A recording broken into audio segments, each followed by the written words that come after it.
আমরা শিখব, বড় হব শান্তির ছায়াতে।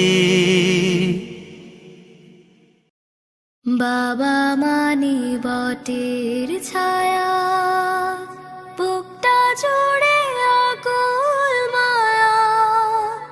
এই ভুবনে হয় না বাবার তু, জলে ভেজে রোদে পুড়ে আগলে রাখে হৃদয় খুঁড়ে। বাবাই হলো সকল সুখের মূল।